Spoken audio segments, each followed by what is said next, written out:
Bagi teman-teman yang belum follow Instagram saya, silakan teman-teman follow Instagram saya karena di Instagram ada informasi menarik dan penting yang saya upload.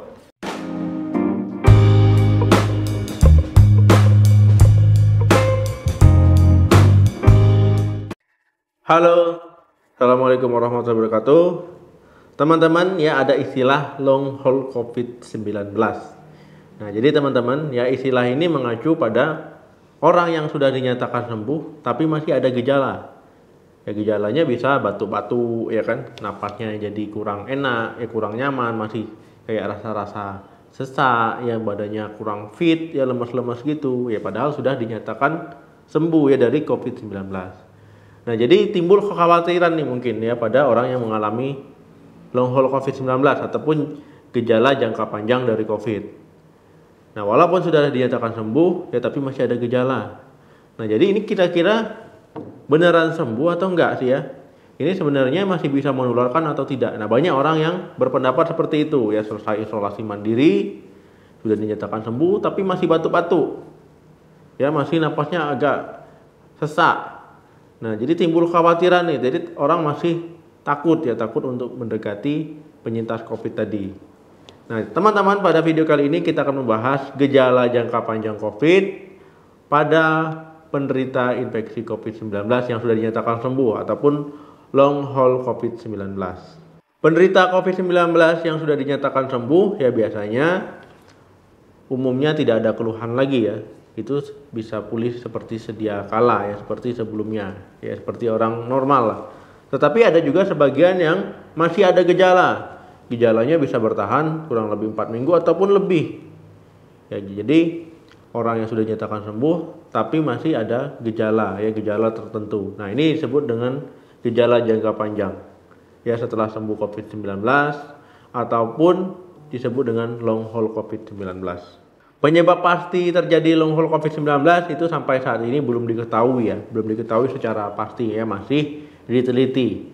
Ya, saya belum ketemu ya informasinya. Nah, nanti kalau memang saya sudah dapat informasi terbaru, nanti saya update lagi. Dok, gejala apa saja dari long haul COVID-19 ini? Nah, jadi teman-teman memang ada beberapa gejala ya, macam-macam ya. Tiap orang bisa berbeda, bisa sama. Ya, gejalanya mulai dari kelelahan, ya batuk-batuk, kemudian dada sering merasa berdebar-debar, kemudian juga masih sakit kepala, ya nyeri sendi.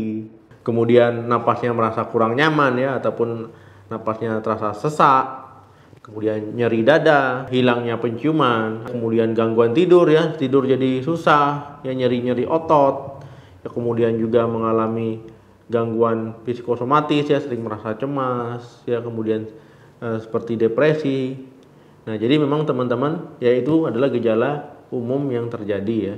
Long haul COVID-19 sudah dinyatakan sembuh tetapi masih ada gejala jangka panjang.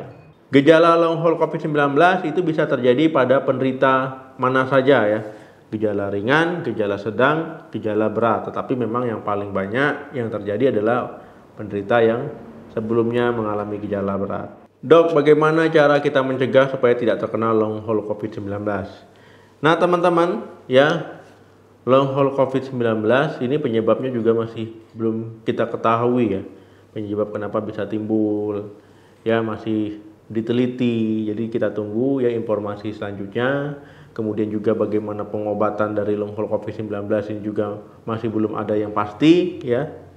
Nah, jadi memang teman-teman untuk mulai dari pengobatan ya, penyebabnya, kemudian juga apa yang harus kita lakukan untuk long haul COVID-19 ini masih belum ada informasi yang terbaru ya, informasi yang update karena semuanya masih diteliti, masih proses.